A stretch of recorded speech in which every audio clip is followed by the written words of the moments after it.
ఈ ఎమ్మెల్యేకు మీకున్న రిలేషన్ లో మీరు ఎందుకు ఎమ్మెల్యే వీడియో రికార్డింగ్ చేసుకోవాల్సి వచ్చింది? మంచిగా రిలేషన్ ఉన్నప్పుడు.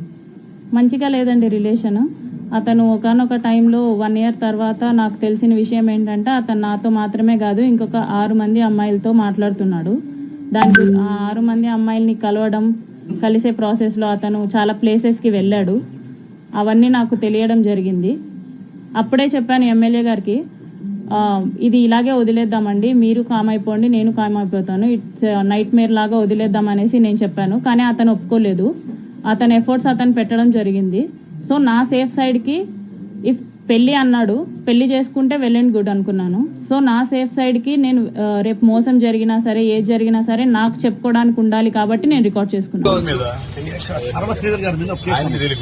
ఇప్పుడు కావచ్చు, ఇంకా ముందు కావచ్చు, లేకపోతే ఇంకా రాబోయే గంటలు కావచ్చు, రోజులు కావచ్చు, ఎన్ని కేసులైనా ఎదుర్కోవడానికి నేనున్నాను, నేనే ఎదుర్కొంటా.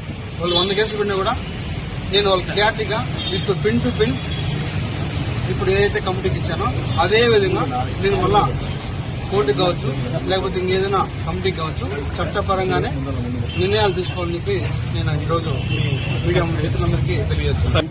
నాకు ఎవరైతే ఆ వ్యక్తికి జరిగిందో పూర్తిగా ఇది వ్యక్తిగత విషయం. దయచేసి ఎవరు కూడా పార్టీలకి రుద్దద్దు. ముఖ్యంగా జనసేన పార్టీ అనే పేరు ఎత్తకుండా వ్యక్తిగత జరిగిన విషయం కాబట్టి వ్యక్తిగతంగానే నేను కమిటీకి సబ్మిట్ చేస్తాను. కమిటీ ఏదైతే మన పార్టీ చెప్తారో అదే విధంగా పార్టీ కూడా నాకు చెప్తారో ఆ చెప్పిన తర్వాతే నేను ముందుకెళ్తాను.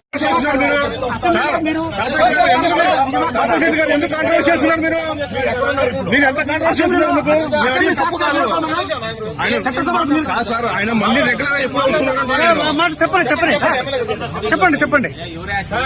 ఎప్పుడైతే కమిటీ నుంచి పార్టీ నుంచి ఆదేశాలు వస్తాయో మరి అప్పుడే నేను ప్రజల్లోకి వస్తాను. సార్ మీ అసెంబ్లీ వీడియో నిజమా కాదా?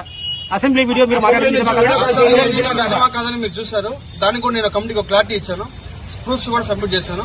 కమిటీ ఏదైతే డెసిషన్ తీసుకున్న తర్వాత మళ్ళీ నేను ఒకసారి ప్రెస్ మీట్ పెట్టి ప్రతి ఒక్క మీడియా మిత్రుడికి నేను విడమర్చి విత్ ప్రూఫ్స్ తో కూడా మళ్ళీ సబ్మిట్ చేస్తాను. సార్ ఆమె నాకు ప్రెగ్నెన్సీ అయింది 60 రోజులు అంటున్నారు, నిజమా కాదా?